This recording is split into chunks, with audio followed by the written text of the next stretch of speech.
Thank you, Mike, and thanks for allowing me to come and speak with you. And I appreciate Dr. LaVoie, our Chief Nurse Medical Officer, joining me. And I know that he was getting on, and if he's not on yet, then he will speak up. He's not afraid to lend his voice.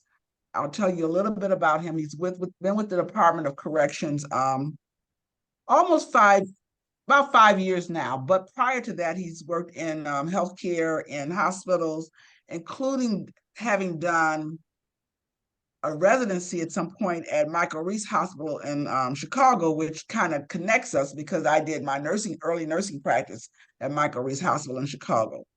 I'll tell you what I like about him. He speaks his mind, and he's willing to not only look at how we can improve from a systems perspective, but he's also willing to look at and hold accountable our medical providers while I try to hold accountable our nursing providers.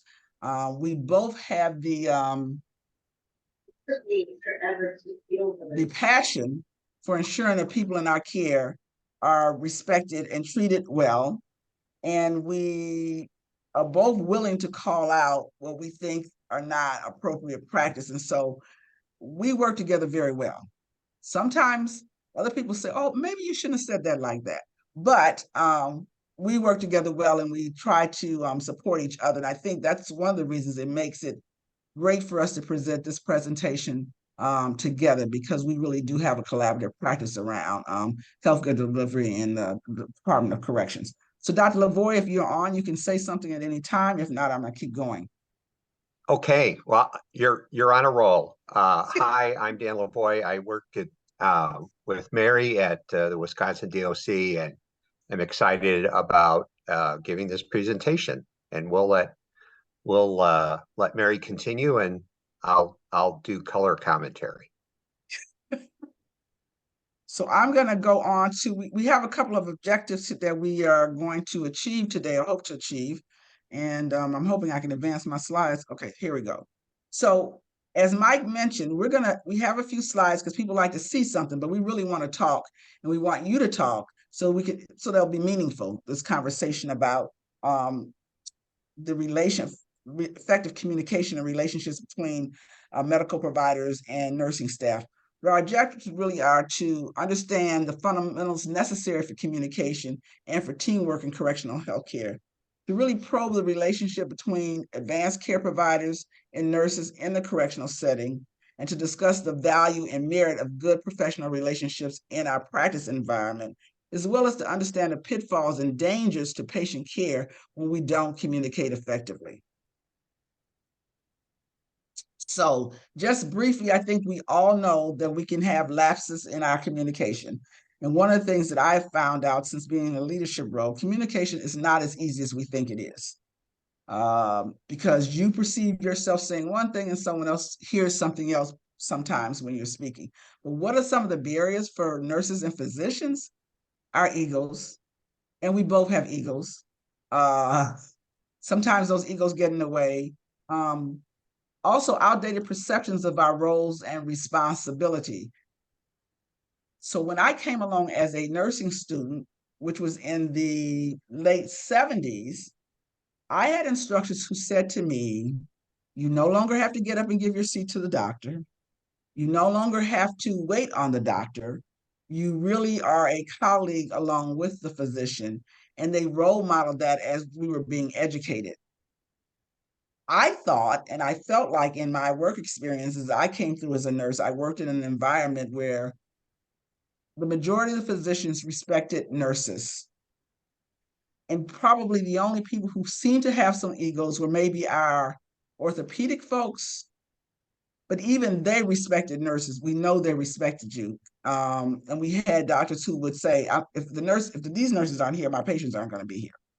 So I think that it is outdated, and I think we're much further along, hopefully, than what we used to be, although some of the literature still tells us that that can be a stressor for individuals. Another barrier for nurse-physician relationships and communication is our communication styles, how we communicate, how we receive communication, so that while the literature talks about positional of whether you're the physician or the nurse being an issue, power struggles, but also on the side of the nurse, sometimes we are not as autonomous as we can be and should be.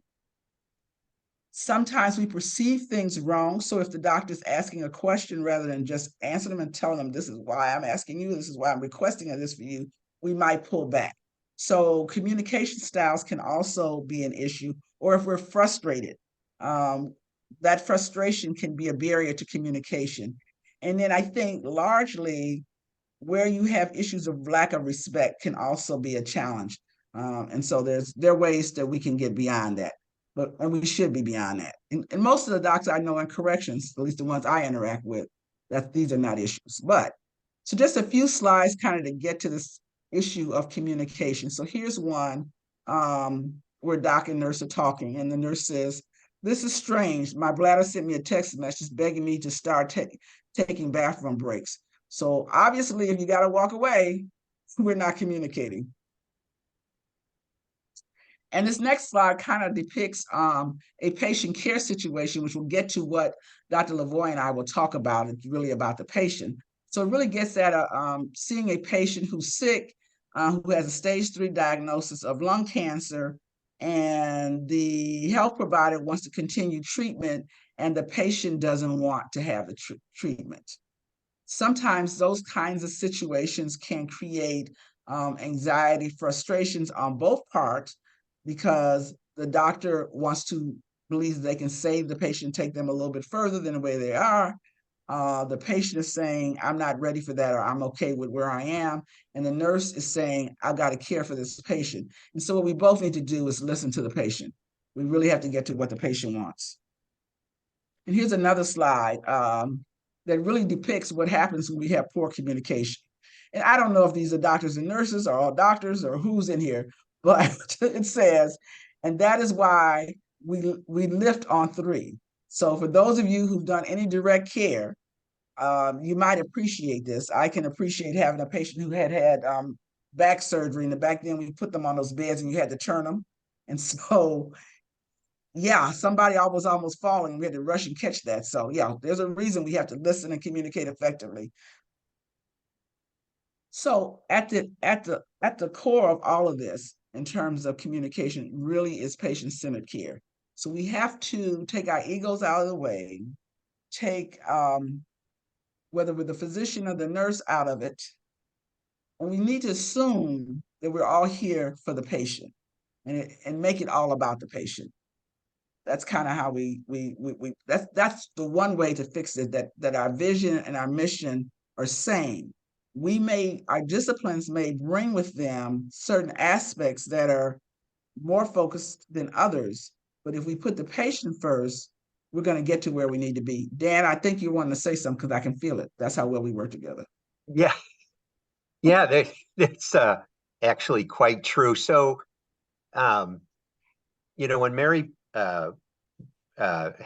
developed this presentation, we kind of agreed that we don't want a lot of verbiage in the slides. We want to just lay out a few things. And my discussion with Mary focused on after identifying barriers, how do you get on the same page? Because ultimately communication is about shared vision. So how do you share a vision when you're coming from different points of view?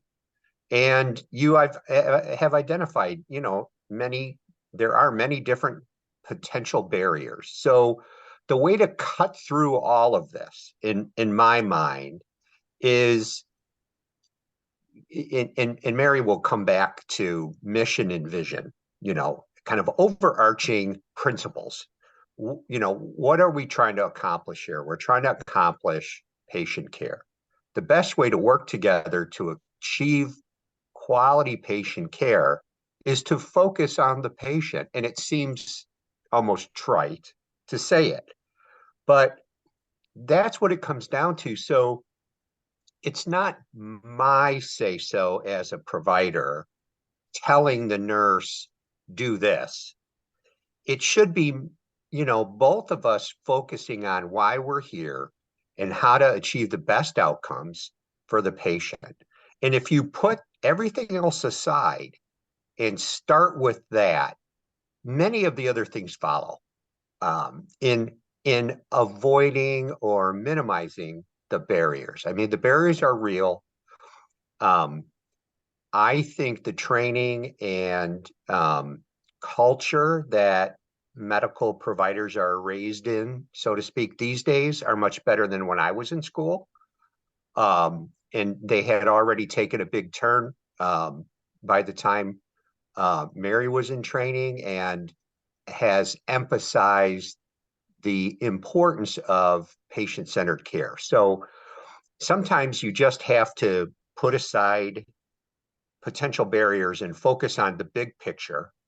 And if you do so, you end up with this patient-centered vision. And I think that everything else kind of falls away when you really come at it that way. So when we have issues where people are kind of butting heads, we Mary and I try to put kind of let's step back and see what are our goals. Our goals are going to be the same, and if they're focused on the patient, it's a lot easier to put what I think personally aside, or hear the other side and appreciate and again respect where people are coming from, because they're also trying to get the best outcome for the patient.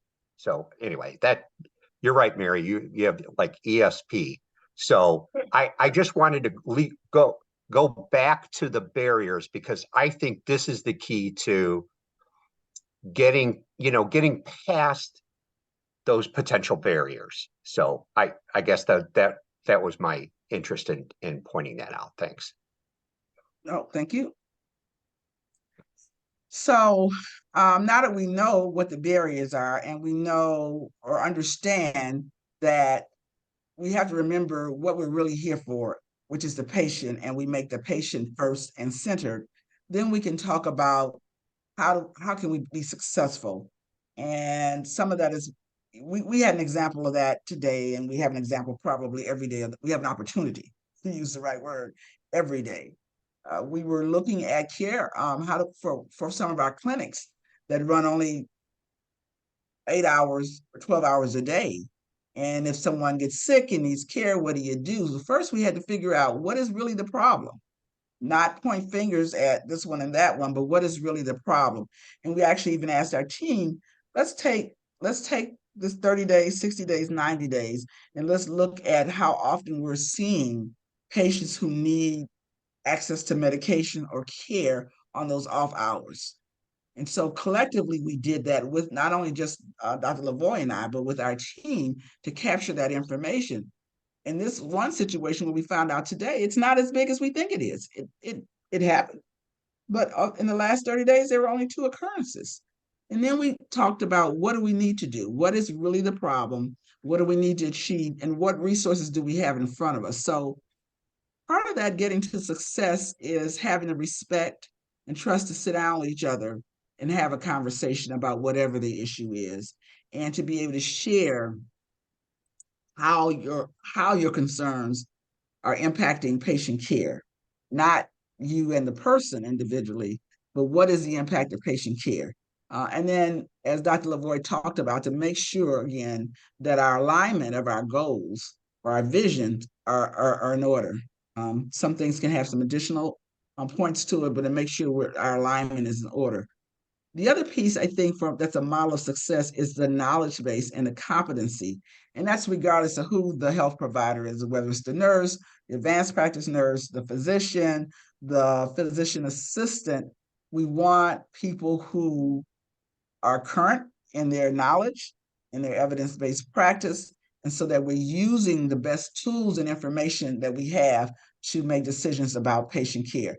That's across the board, regardless of who you are. And then the other piece is forming a collaboration, a partnership, so that it's a team. We can't do this as a silo, and Dr. LaVoie talked about that. We really have to work together. So for patient outcomes to be successful, everybody has to be on board. And we know in our setting, in the correctional setting, there are lots of things about the environment that can be barriers or can be distracting. And so for the team, the health team, which is the doctor and the nurse, to be working effectively together and be respectful of that patient population is huge. Dan, did you want to add anything else at this point? Sure. So again, I think the success, the bullet points, I don't think are any specific order, but I wanted to call out a couple of things. So again, if it's patient focused and patient centered, then you tend to have better alignment in terms of where we're headed, what we need to do. You need to understand when questions are asked. This was kind of an insight that Mary and I spoke about. Two parts to it. So sometimes it's hard to articulate your insight. So I had experience with LPNs and CNAs and MAs, besides working with nurses and other providers, that sometimes, the person at the bedside is going to have a gut feeling that something's wrong. And I think anybody who's practiced for any length of time has been in this situation where they just know something's wrong. They're familiar with the patient enough to say something's off. They can't necessarily articulate what is it that's off, but that should be, again, out of a place of respect, that should be really taken to heart, because I've seen this in practice where they know something, and if you're not paying attention or hearing them, you're going to miss something, because their gut is often correct. And I frequently say that to nurses, that again say something's not right, and I ask questions about in what way it's off, and it often leads to a much better understanding. So you have to respect where people are coming from, acknowledge that they have something valuable to tell you about. The other piece that I think, again, speaking from a physician point of view, I think physicians get questioned by the team, healthcare team. And you are sometimes going to see a provider, not always necessarily physicians, although I think nurse practitioners, for the most part, do a better job of this than physicians. So if someone says, "Why are you doing that?" or "Why do you want to do this?"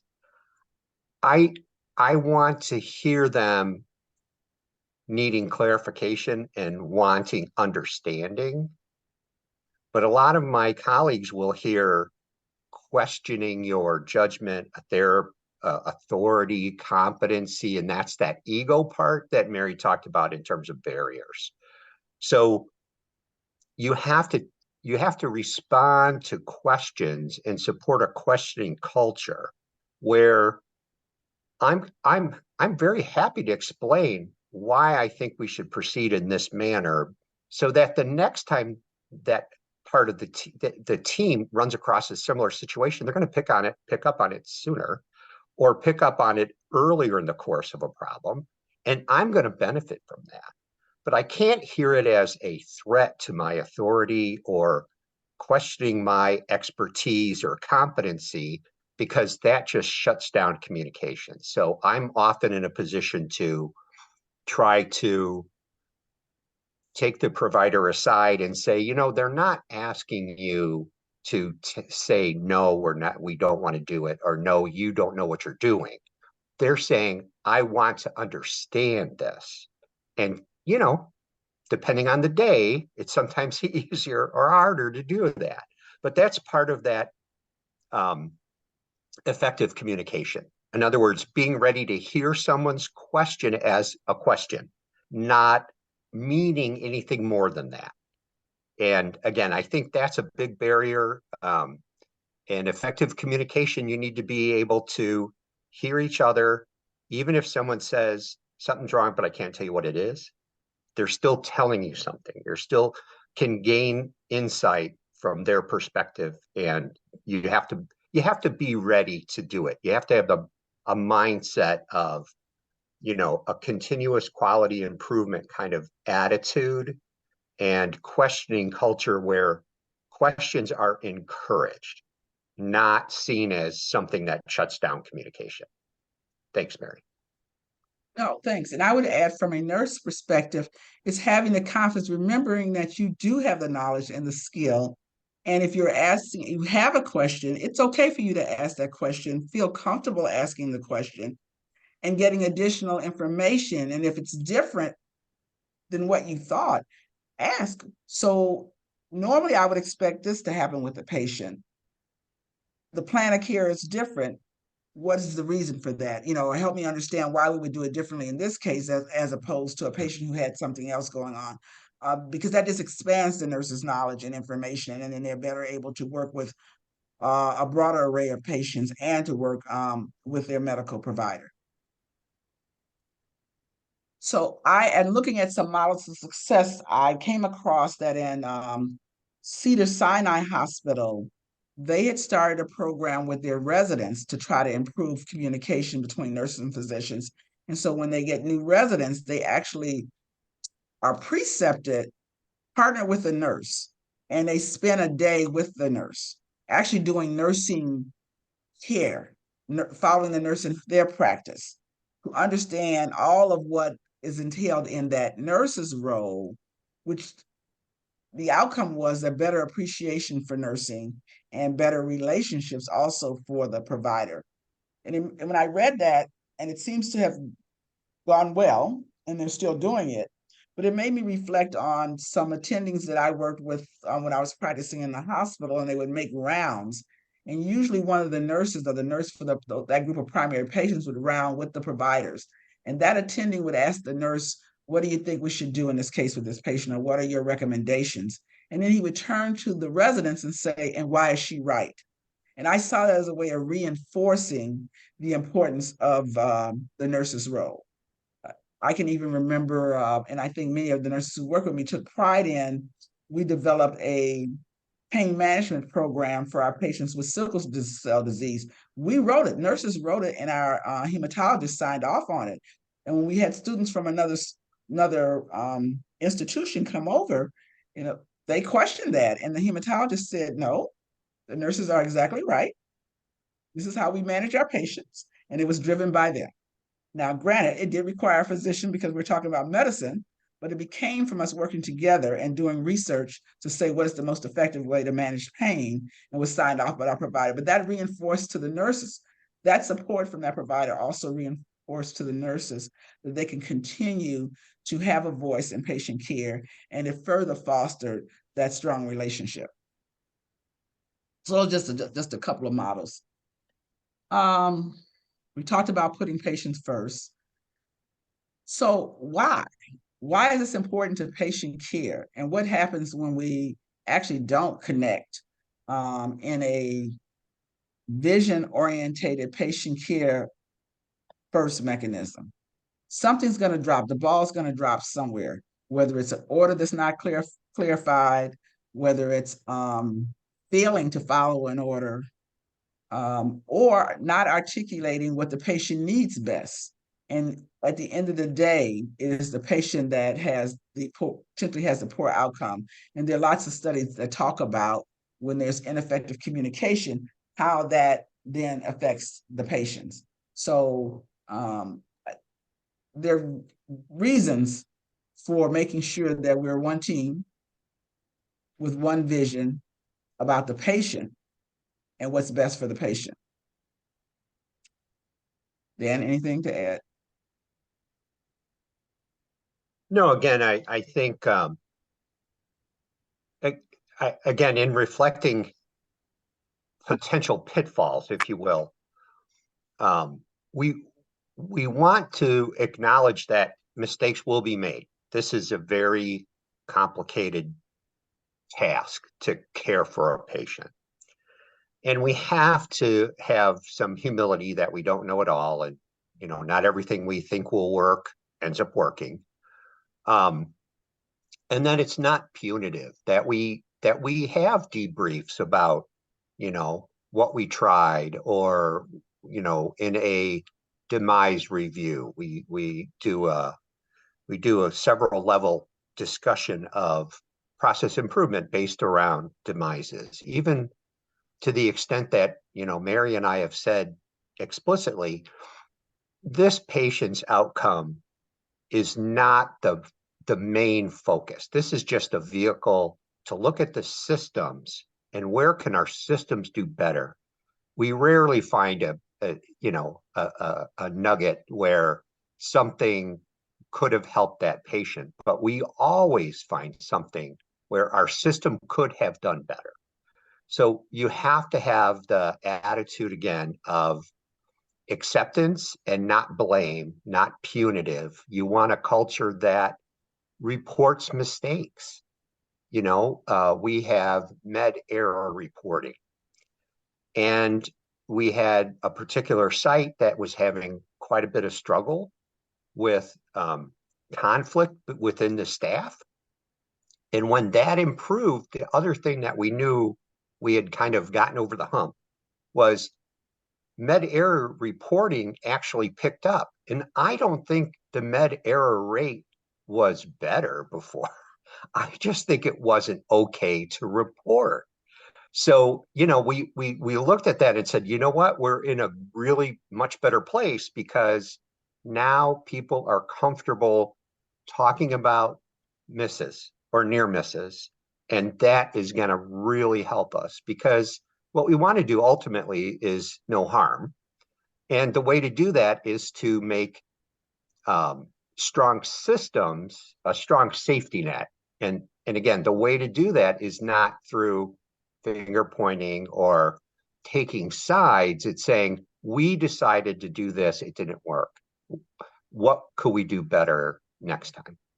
And own that and be comfortable with that. And again, when you're in a group where that is the culture, you already have the respect and you recognize the competency of the people you work with because you're comfortable with them, that, you got each other's back. And it's not to put things under the rug. It's because I'm comfortable saying, well, it didn't work. My idea didn't work, or our plan failed in some respect. Let's revisit it. So again, it's that kind of CQI and having comfort in reporting things when they don't go well. That prevents future things from going badly. Thanks.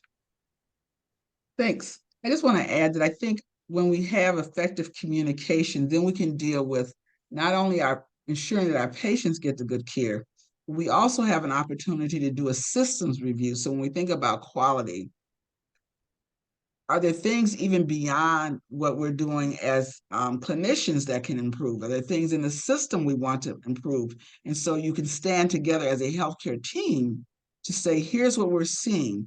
So if it's we're all dealing with a shortage now of staff, whether it's health staff or custody staff. There just aren't enough people to do what we need to do. And what happens in corrections, and this is what makes us a little unique, it's not only do we have enough nurses or do we have a provider to cover this institution, but it's also, do we have enough officers? But we've got patients who need to go for a test. And certainly our staff learn to be understanding that, boy, our COs are struggling a bit. But what our role as health leaders is to say, we agree they are struggling and we need to be empathetic to that.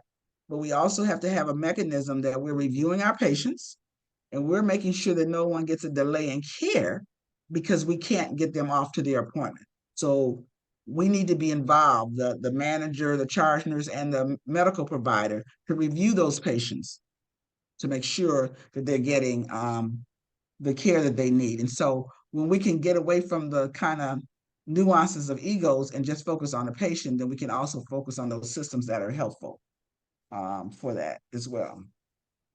I can tell you that I have somebody lined up from a correction standpoint who's also a healthcare person to talk about the relationships and communication with correction with the custody side. and that's coming up. So Okay. So one of our final slides here is just to ask us, as we talk about communication and improving it, is to think about the health disparities and health inequities that affect our population when there is ineffective communication. And we miss then that what the patient needs. And so making sure that we're not only effectively communicating with each other, but that we're listening to our patients as well as listening to each other, and that we're allowing the patient to talk to us rather than us just talk to that particular patient. Yeah, I And then, I just want to follow up on that, Mary. So the little looked like a newspaper article snippet that Mary presented earlier was about a patient who was trying to express what they wanted, and um, we we often struggle with implementing plans of care because we haven't gotten the buy-in up front. I've talked to um, facilities, and again, at a facility level, the nurse and providers can be on the same page, but sometimes they've lost sight of the patient-centeredness. They communicate well, and they reinforce a way of approaching a problem. So I challenged them when they talked about a patient with diabetes who was non-compliant. I said, well, how did you come to that conclusion that the patient was non-compliant? I said, you presented them a choice between do all of these things I've told you to do or not. And they chose not. So you've really got to find out what is that patient willing to do. Did you ask them about the plan of care, or did you tell them this is going to be the plan of care? And their eyes kind of lit up like, did we really do that? We didn't mean to do that. So in in an environment where there are disparities and a lack of sophistication sometimes, or even exposure to healthcare, it's hard for these patients to advocate for themselves. You've got to give them a clear opening to say, what do you think about this? I think we should, or our plan should include, you know, and they have to have buy-in. It's their plan. It should be patient-centered. And sometimes when we're busy, we tell people what they ought to do instead of asking them, basically, where are you at? What can we do together?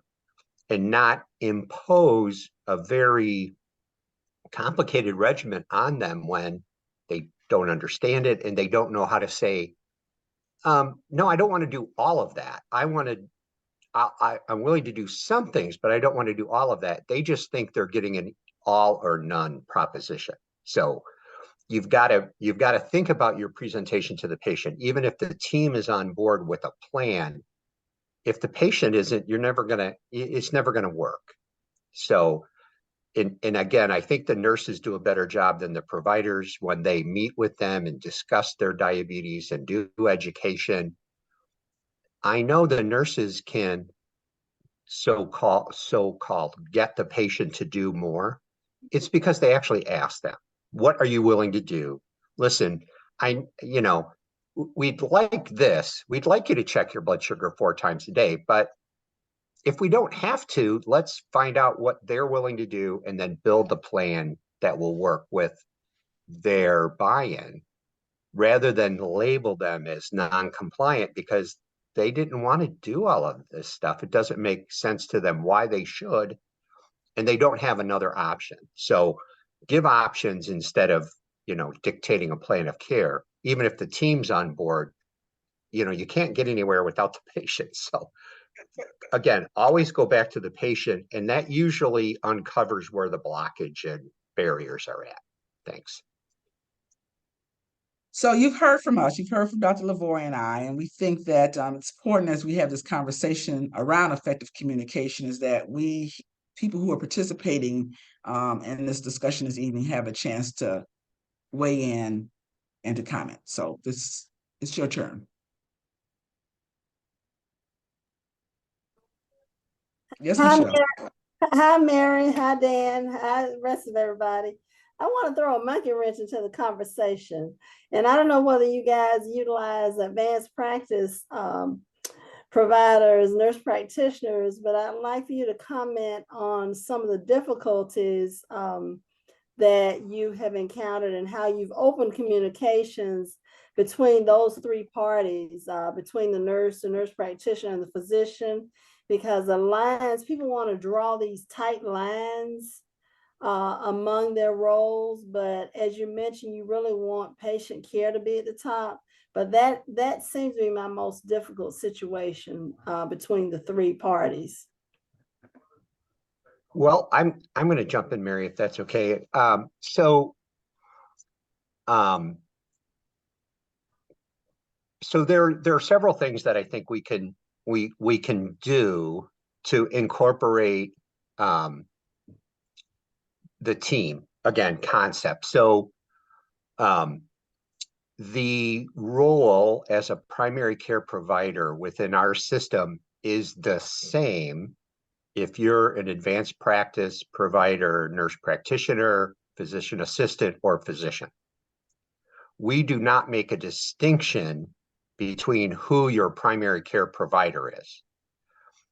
And when I've had difficulty between physicians and nurse practitioners, or nurse practitioners and nurses, it often comes down to experience. So new nurse practitioners have as much experience as they have had as a nurse.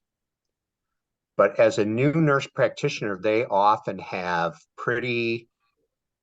they're pretty thin-skinned before they get a lot of experience. So again, that example of questioning why you want to do that is perceived by them very frequently as, you don't know, why would you possibly want to do that? That's not what somebody else told us to do.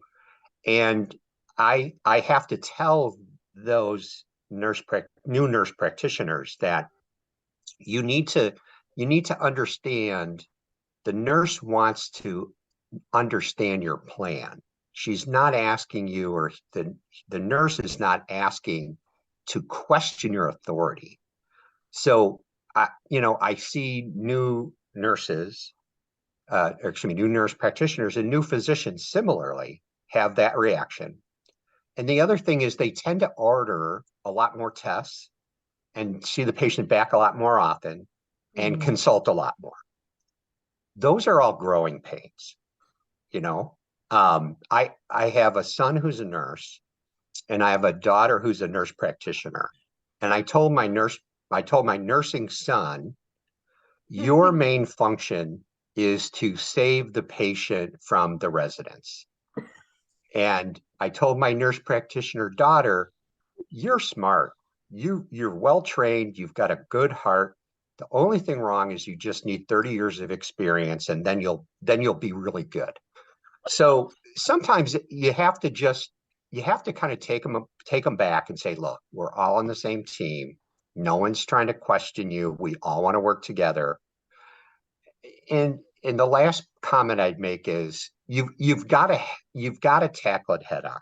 I feel that the worst thing that I see happen is the nurses congregate and talk about what a bad provider that the nurse practitioner or the physician is, and you can't trust them, and they put you down in front of the group, or they won't answer your question, they're aloof, whatever, and then it goes downhill from there. So when you see that, what you do is you kind of take the nurse practitioner and nurse, if it's that dynamic, that duo, and again, the health service unit manager is a nurse in our setting, always a nurse. And you take them aside and you say, look, we're all trying to do the same thing. We all have the same goal, and we need to communicate well. And if someone asks you a question, they're asking for understanding or clarification. not to undermine your authority. And, both sides need to accept that direction. And, I've seen it work. It's always a bumpy ride, but, it's gonna work when you don't sweep it under the rug. That's where you have to trust one another, and you have to be grown-ups, and you have to go to the person you're having an issue with and talk to them. Again, if you shut down the communication, it will remain shut down. And then you'll start staff splitting, and you'll have factions, and it just gets ugly. Excellent advice. I am going to try that with one of my problem locations that I'm pulling the last bit of my hair out on. So thank you very much for that advice. Yeah, you're welcome. I work closely with nurse practitioners for years, and the most important thing was that I worked side by side with them, and I made myself available, and I told them to hand over anything that was a problem and let me take care of it. And that was a useful thing for them to hear. There are some, I think, that would hear that as, I'm the doctor and I'm in charge here. But the way that we did it was, look, you're here, you're talented. I want to deal with your most difficult stuff so that I can take it off your table, and you can just hand it off. And that opened up the whole thing of, and call me anytime or pull me aside anytime. It's fine. And it's not a test to see if you can fail. It's no, so that right.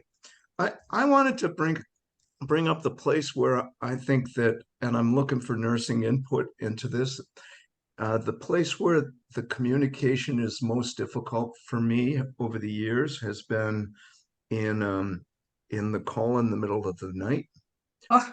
And yes. And in how that goes, it depended so much on me and my attitude as a physician, and on how much sleep deprivation I was undergoing, and whether or not I knew this nurse and trusted them already, because I didn't always. So I'll give you a good example. I get a call in the middle of the night. I don't know, it's 2 a.m. or something. Somebody's gray and sweating and having chest pain, and the nurse wants permission to send them to the hospital. And my only response, and it was curt, but it was truthful, was, do you know how to dial 911? And the answer, of course, was yes. And I said, dial 911 and call me back. You have permission. And this was the point. You have permission to send a person out and call me later. And it's essential that you use that permission in an emergency situation, and you don't wait until I'm roused up enough to give you good answers. And the second thing is that I always had a philosophy of, if there's something wrong with this conversation, deal with it the next time you see that person or with the nurse supervisor, not then, not while the call is going on. And there are going to be problems. There are going to be problems with those calls. And the final thing is, I'm looking for, can you just give me the information in a capsule summary and not be nervous about talking to me, pretty please? Because let's just figure this out quick and let me go back to sleep before I wake up. And go ahead. I'm interested in all the nurses speaking up a little bit, and my brain is right now wrapping around the second phase of this discussion, being specific to phone communications and how to do that in an excellent way. And anyway, so my wheels are turning on the next session in 3 months or 6 months. So I know for two things I want to comment. So one, I want to say that nurses should always, if you're looking at a patient and you feel that patient's health condition requires emergency care, get the patient to emergency care. You can inform the provider, I'd look at the time and say, do I need to tell them now? But I want the patient out. I think you bring up a good point, Mike, because in the middle of the night, you may be hearing everything, you might not be hearing everything when the nurse is talking to you. And what the nurse has to be thoughtful about is that they're there with the patient. So what do you see and what is concerning you? And if it's concerning you enough that you're making the call, then it's okay for you to send them out. And we want to always support that. Even if we need to learn something about it the next day, we can learn about it later. But I'd rather you err on sending the patient out than keeping the patient. Is anybody working is there any nurse in the room that's working in a system where they can't do that? They have to speak with a physician before they can move a person out of their building? I hope not. Good, thank you.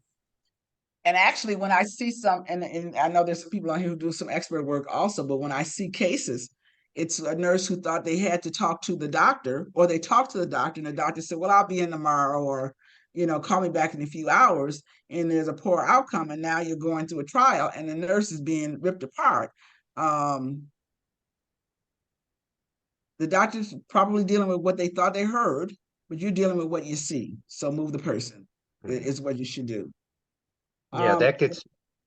Sorry, that gets- this is Lori. I was going to say the same thing. And I've actually seen policies at certain sites that instruct the nurses to don't send anybody out until you've spoken with a provider, which I had a problem with, obviously, but everybody should, even custody should be able to send somebody out to the emergency department if it's obvious that they need further treatment somewhere like an emergency department versus keeping them on site. Well, most places have that policy, and if you don't do it, then you'll be the one held culpable. And so, yeah, I'm impressed with how much you talking. Both Mary and Dr. LaVoie have been talking about culture, and I think that's an essential piece to this whole topic. I think it is. I think culture is what contributes to whether the communication is going to be strong and effective, or there are going to be gaps in it. And I think one of the things that culture is impacted by leadership. So whether it's your chief medical officer, your chief nursing officer, and all the way up to whoever the administrator is, there's got to be a culture that allows people to ask questions and to be patient advocates, and that has to be supported. Yeah, so along those same lines, I agree. Culture is, again, put the patient in kind of in the middle of the proposition, and you'll get better communication, and demonstrate collaborative practice, with your team. So Mary is a very strong personality. I'm assuming many of you know Mary. She always has a way of bringing back a particular case to mission and vision. I mean, big picture.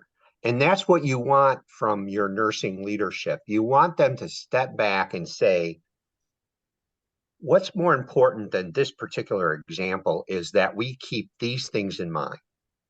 And what Mary and I have tried to do, and without like purposefully discussing this approach, we've just done it, is she and I will be in meetings, and we will disagree.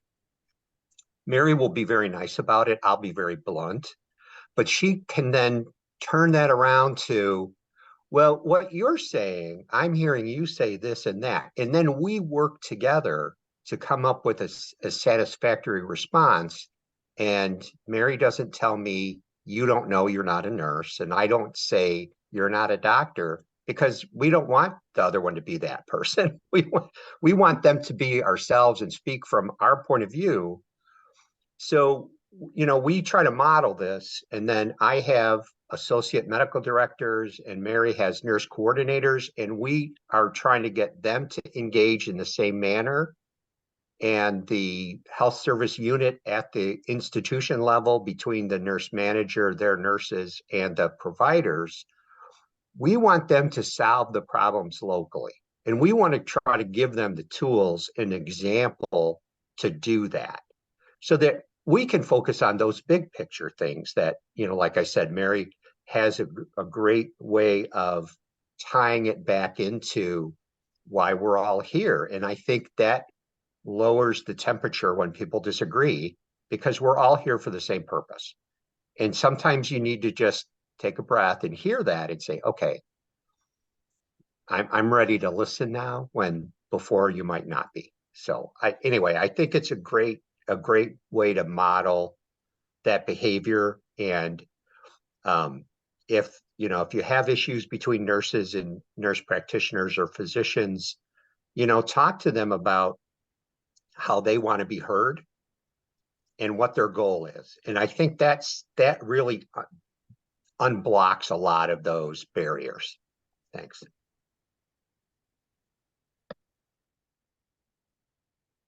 We have a comment in the chat room from Cleveland Rayford. Are you an MD, Doc? Or do you want to speak up? It just says we need. Yes, I'm an MD and I have a master's in health administration.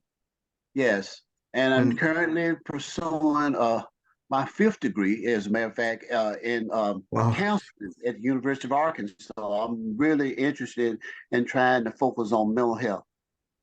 So, and there's a whole question of the silos that come up, and so you might be needing to talk to a mental health nurse, or the mental health nurse might need to talk to the regular medical nurse, and these are also important communication points. Tell us what you see as a problem around silos. Do you see siloing as being a problem among nursing and physician relations? Yes, sir. Not just nurses and physician relations, but also mental health professionals that are nurse practitioners. Just had a case that we did of morbidity. Thankful that it wasn't mortality. From about 2 weeks ago, that we had a patient that was fallen and had been to the hospital, but she left AMA. Vietnamese, couldn't speak good English. She's fallen about a month or so ago, and then she's voiding on herself. And you had a host of people that saw this person, including the psychiatrists, nurses, nurse practitioners. Then they referred it on to the somatic doctor, and all this went on over a month. Woman still falling, and finally she just fainted, and they had to send her out to the hospital. She ended up having an intracranial bleed. They was thinking it was maybe alcohol withdrawal, but how can you have that for a whole month? And anyway, she didn't die, but she was very debilitated, and nobody communicated with nobody. They pushing it off to the somatic doctor, and he goes and see her and didn't really do anything. So it's a case that we just did more morbidity on and discussed it, but the woman probably should have gone to the hospital 3 or 4 weeks earlier. Placing the patient first. Those are the cases we see, I'm afraid.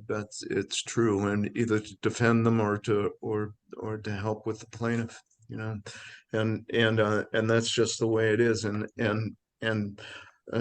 So that's another communication topic that we can have going forward here, is the one between mental health and medical, because that often doesn't happen. And if the person has an altered mental status, for example, that person is presumed to be either belligerent jerk or mentally ill and needing help, and sometimes they're septic in withdrawal, multiple other reasons.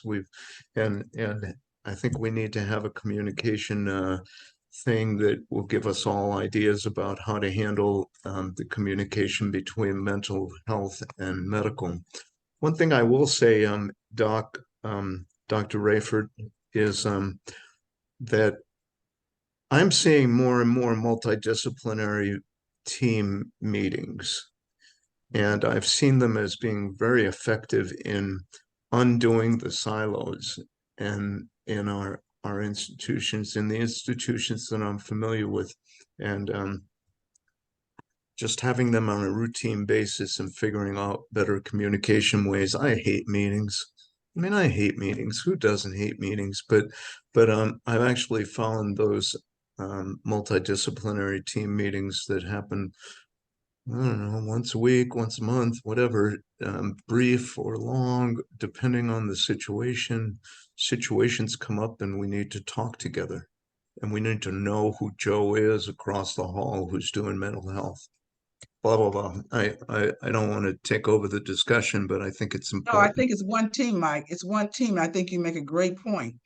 We talk about including everyone in that healthcare, and mental health is a part of healthcare. And whether it's your huddles, it's your team meetings, that everyone comes to that table.